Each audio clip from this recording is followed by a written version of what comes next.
வணக்கம், welcome to Chitra Murali's kitchen. நம்ம இன்னைக்கு ஒரு சைட் டிஷ் தான் பார்க்க போறோம். சப்பாத்திக்கு தொட்டுக்கிற மாதிரியும் சாதத்துல மெசஞ்சி சாப்பிட்ற மாதிரியும் தான் நம்ம பார்க்க போறோம். காலிஃப்ளவரும் பட்டாணியும் வச்சு ஒரு கிரேவி ரொம்ப சிம்பிளா டக்குன்னு பண்ணிடலாம். இப்ப பட்டாணி சீசன் தான். ஸோ நீங்க பட்டாணி கூட எது வேணாலும் போட்டு நீங்க பண்ணலாம். நான் இன்னைக்கு காலிஃப்ளவர் எடுத்திருக்கேன். நீங்க மிக்ஸ்டு வெஜிடபிள் எது இருந்தாலும் கூட எடுத்து பண்ணலாம். ரொம்ப சிம்பிளா டக்குன்னு பண்ணிடலாம். ஃபர்ஸ்ட் அதுக்கு நான் பேன்ல கடாயில எண்ணெய் விட்டுருக்கேன். அது நல்லா காஞ்சிருக்கு. சோம்பு, பட்டை, கிராம்பு தாளிச்சுக்கலாம். ஒரே ஒரு பிரிஞ்சி இலை, நல்லா 2 வெங்காயம், பெரிய வெங்காயம் கட் பண்ணி வச்சிருக்கேன், அதை சேர்த்துக்கிறேன். இது கூடவே இஞ்சி, ஒரு அரை இன்ச்சுக்கு இஞ்சி, ஒரு 4 பல்லு பூண்டு, ஒரே ஒரு பச்சை மிளகாய், அதுவும் கோர்ஸா அரைச்சி வச்சிருக்கேன், அதையும் சேர்த்துடலாம். இப்போ இதெல்லாம் நல்லா பச்சை வாசனை போக அந்த இஞ்சி பூண்டு வதங்கட்டும். காலிஃப்ளவரை உப்பு தண்ணியில் போட்டு எடுத்து வச்சிருக்கேன். இந்த பக்கம் தண்ணி கொதிச்சுட்டு இருக்கு. உப்பு சேர்த்துக்கலாம். இது கூட நம்ம அந்த காலிஃப்ளவரையும் சேர்த்துருவோம். நல்லா ஒரு கொதிக்கிற தண்ணியில் சேர்த்துட்டு ஒரு 2-3 நிமிஷம் அப்படியே விட்டுட்டு அதுக்கப்புறமா அதை எடுத்துடலாம்.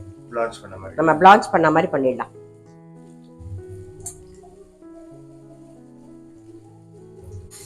வெங்காயம் நல்லா வதங்கியிருக்கு. இப்போ தக்காளி சேர்த்துக்கலாம். தக்காளி கூடவே கொஞ்சமாக புதினாவும் சேர்த்துக்கலாம்.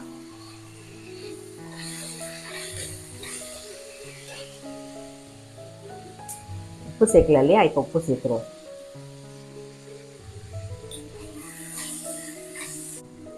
மஞ்சள் பொடியும் சேர்த்துருவோம்.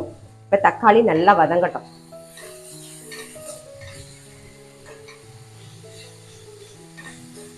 தக்காளி வதங்கிறதுக்குள்ள நம்ம என்ன பண்ண போறோம்னா, தேங்காய், முந்திரி பருப்பு, கொஞ்சம் கசகசா சேர்த்துருக்கேன். இப்போ இதெல்லாம் சேர்த்து அரைச்சி எடுத்துட்டு வந்துடலாம். ஒரு அரை டீஸ்பூனுக்கு சோம்பு அரைச்சி எடுத்துட்டு வந்துடும். இப்போ காலிஃப்ளவரை வடிகட்டி எடுத்துடலாம். காலிஃப்ளவர் வடிகட்டி எடுத்து வச்சாச்சு. ஸோ இந்த பக்கம் பாருங்க, தக்காளி நல்லா வதங்கிடுது. ஏற்கனவே ஒரு பச்சை மிளகா போட்டிருக்கோம். காரத்துக்கு வரமிளகா பொடி சேர்த்துக்கலாம். காரம்லாம் உங்களுக்கு தகுந்த மாதிரி பார்த்து போட்டுக்கோங்க. கொஞ்சம் தனியா பொடி. இது ஒரே ஒரு நிமிஷம் வதங்கட்டும். மிளகா பொடி சேர்த்து நல்லா வதங்கிடுது. இப்போ ஃப்ரெஷ் பட்டாணி சேர்க்குறேன், 1 கப்பு. இது ஃப்ரெஷ் பச்சை பட்டாணி. இது கூடவே நம்ம காலிஃப்ளவரையும் சேர்த்துடலாம். நம்ம பிளான்ச் பண்ண காலிஃப்ளவர் ஆல்ரெடி நம்ம உப்பு போட்டிருக்கோம். தேவைப்பட்டா உப்பு போட்டுக்கலாம். கண்டிப்பா கொஞ்சம் தேவைப்படும். நம்ம தக்காளி வதங்கும் போது உப்பு போட்டோமா, இப்போ இதுக்கு உப்பு போட்டுட்டு ஒரு டம்ளர் தண்ணி விட்டு மூடி வச்சிருவோம்.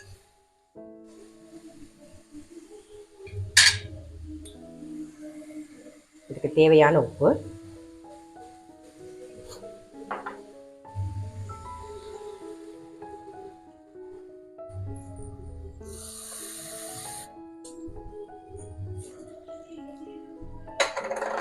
ஜஸ்ட் மிக்ஸ் பண்ணிட்டு மூடி வச்சிடலாம். பட்டாணியும் காலிஃப்ளவரும் கொஞ்சம் வேகணும், அதனால அப்படியே மூடி வச்சிடலாம். காலிஃப்ளவர் வெந்துட்டான்னு பார்க்கலாம். இப்போ நம்ம தேங்காய், கசகசா, முந்திரிலாம் அரைச்சி வச்சிருக்கோம் இல்லையா, அரைச்ச விழுத சேர்த்துருவோம். சேர்த்து ஒரே ஒரு கொதி வரணும். கொஞ்சம் கொத்தமல்லி போட்டுடலாம். ஒரு கொதி வரட்டும். இப்போ நம்ம அரைச்ச விழுது சேர்த்து நல்ல ஒரு கொதி வந்துடுது.